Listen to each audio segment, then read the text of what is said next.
Bonjour à tous et bienvenue sur ma chaîne Planète Strange. Bienvenue dans Bref de Comics numéro 6, où il va être question d'un personnage, d'un protagoniste, voire probablement d'un antagoniste, qui sera dans nos salles dès le mercredi 3 mai 2023 dans un film du MCU, à savoir Les Gardiens de la Galaxie, volume 3.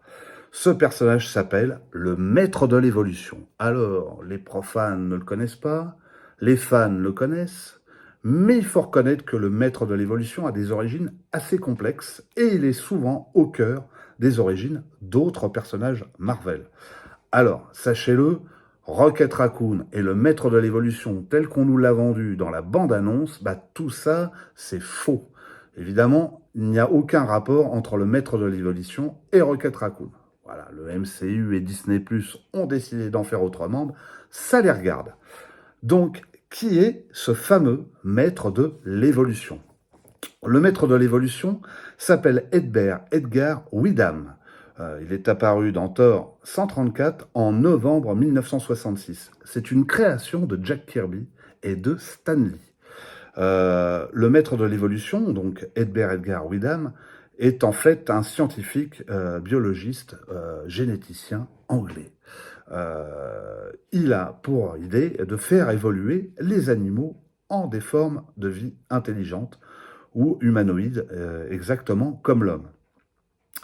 Il y a derrière ce personnage quelque chose qui nous fait penser évidemment au Docteur Frankenstein ou au fameux Docteur Moreau de l'île du Docteur Moreau. Mais évidemment, l'inspiration n'est pas très éloignée de ça. Donc, notre Edgar va va rentrer en contact avec un mystérieux personnage, un certain Fader. Un personnage qui est en fait un inhumain et qui est le père de Maelstrom, un autre inhumain que certains d'entre vous connaissent puisqu'il est apparu dans les pages de Special Strange et qu'il a été un adversaire de la chose dans un Marvel 2-in-1. Le numéro, ça, je vous le laisse le retrouver. Ce Edgar va aussi rentrer en contact avec un Jonathan Drew, qui est marié avec Meriem Drew. Drew, ça ne vous dit rien? Un autre, évidemment, généticien, et ce Jonathan Drew n'est autre que le père de Jessica Drew.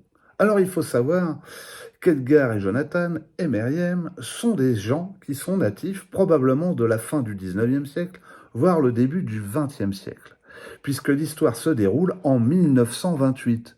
Alors comment c'est possible ça? Comment Jonathan et Meriem ont pu avoir une fille aussi jeune que Jessica? Cousteau l'a bien fait, alors pourquoi pas eux? Évidemment, ce n'est pas la raison. La raison, je vous l'expliquerai un petit peu plus tard. Donc Meriem va hériter d'un terrain à Wandagore. Wandagore, le fameux mont Wandagore. Alors vous tous, là, je vous vois avec vos yeux vous écarquiller et vous dire, mais de quoi parle Planète? Wandagore, la fameuse montagne qu'on a vue dans Doctor Strange numéro 3. Eh oui, Wandagore.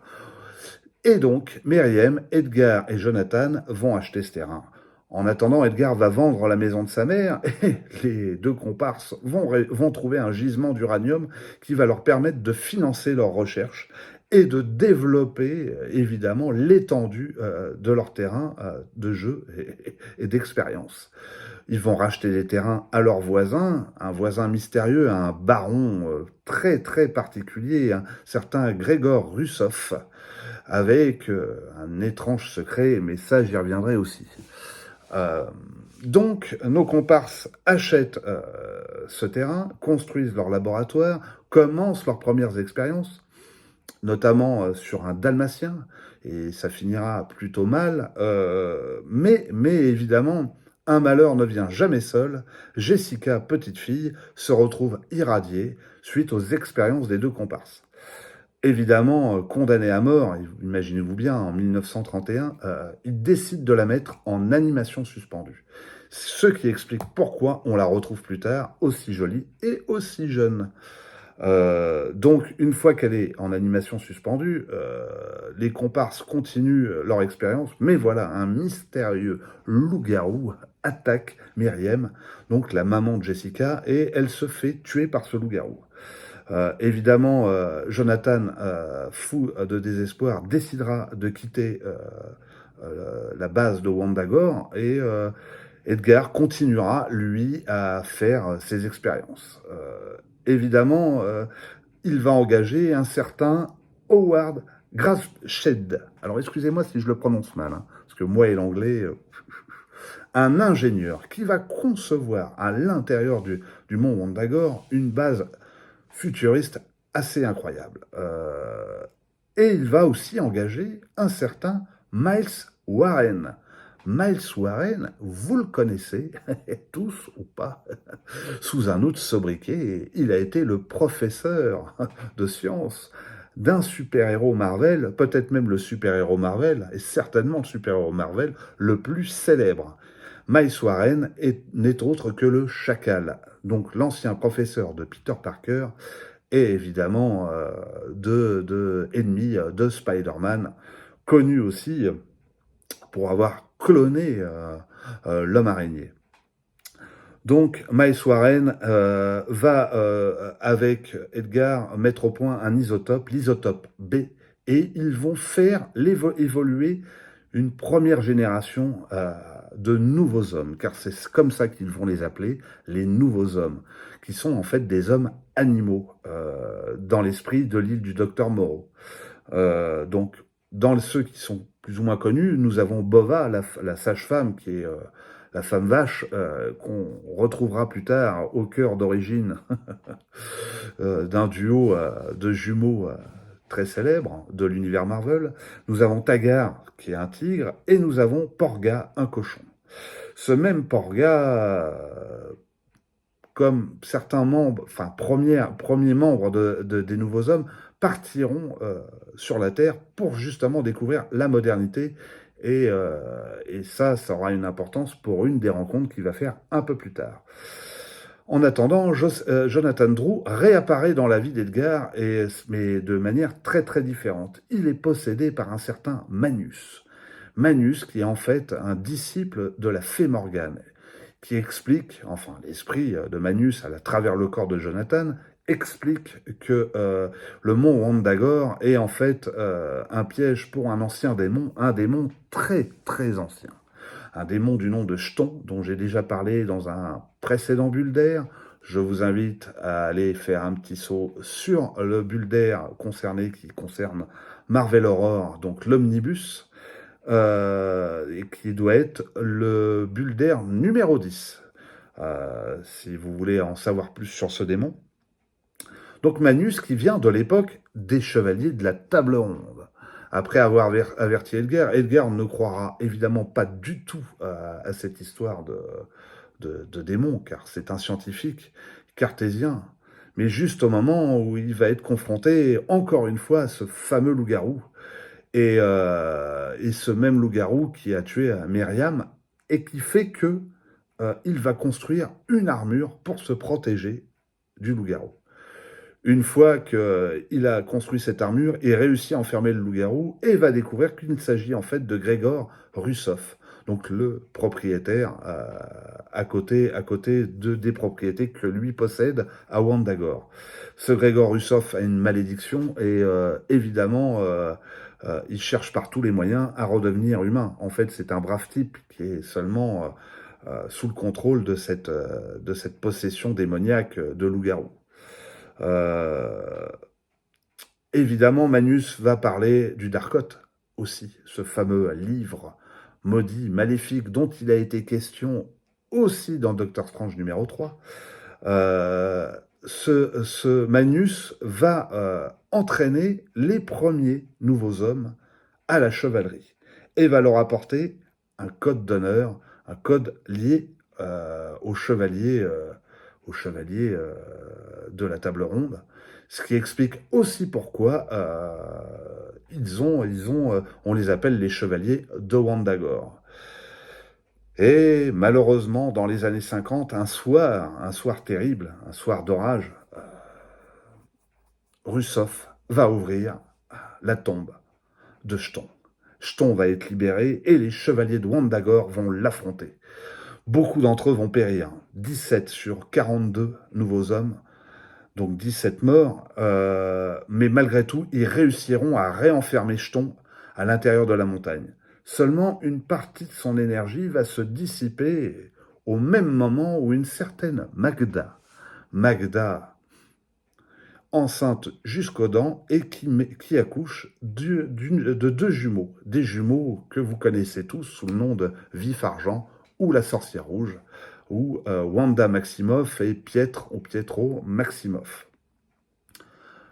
Cette énergie de Chthon va évidemment s'inséminer dans les deux jumeaux et particulièrement sur Wanda, ce qui expliquera en partie ses pouvoirs d'origine mystique et qui aura évidemment des conséquences beaucoup plus tard dans les Avengers. Évidemment, Magda, vous l'ignorez ou pas, il s'agit en fait de l'ancienne épouse de Magneto, et oui, qui a fui son mari en découvrant les pouvoirs de mutant et les pouvoirs de destruction qu'il avait. Pour protéger les enfants, elle s'est enfuie à Wandagore parce qu'elle avait entendu parler de ce refuge. Et c'est bien Bova, la vache sage-femme, qui aura mis au monde les deux jumeaux, Maximoff. Mais Magda mourra des suites de l'accouchement et évidemment, il y aura le couple Frank qui apparaîtra eux aussi, donc deux anciens super-héros Marvel de l'âge d'or, à savoir The Wizard et Miss America. Miss America est enceinte et elle aussi accouche d'un enfant difforme qui est totalement monstrueux, que Wizard abandonnera malgré le fait que Bova, et avec l'égide du maître de l'évolution, essaieront de donner les deux jumeaux Wanda et Pietro pour qu'ils les adoptent. Mais faute de désespoir, Wizard disparaîtra en pleine tempête, lui aussi en pleine nuit. Voilà comment se termine un peu le sujet. Bien plus tard, évidemment, le Porga, donc le nouvel homme, va rentrer en contact, avec Jane Foster. Jane Foster, et c'est comme ça que Thor va rentrer dans la balance. Au même moment, le maître de l'évolution va créer l'homme-bête, une créature démoniaque qui va être un adversaire redoutable et qui va réussir à convaincre certains nouveaux hommes de lutter contre le maître de l'évolution. Donc, évidemment, le maître de l'évolution et Thor vont mettre en déroute l'homme-bête, et la plupart d'entre eux vont être exilés dans l'espace. Les dissidents vont être envoyés à travers l'espace.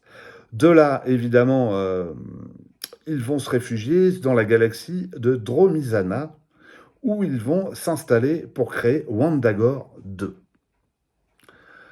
Par la suite, évidemment, le maître de l'évolution, pour contrer encore une fois l'homme-bête et ses troupes, va envoyer l'incroyable Hulk pour les combattre. Mais le maître d'évolution va très très mal terminer, c'est-à-dire qu'il va être plutôt blessé. Donc, se sentant mourant, il va utiliser sa machine à évoluer pour devenir une sorte de dieu, évoluer à un stade bien plus élevé, et disparaître dans le cosmos. L'histoire pourrait s'arrêter là, mais sur Terre, bien plus tard, après un combat épique, un certain lui, une création de l'Enclave, qui aura essayé d'enlever Dame Sif, la compagne de Thor, va se retrouver aussi dans l'espace et transformé en cocon, dans un cocon mystérieux.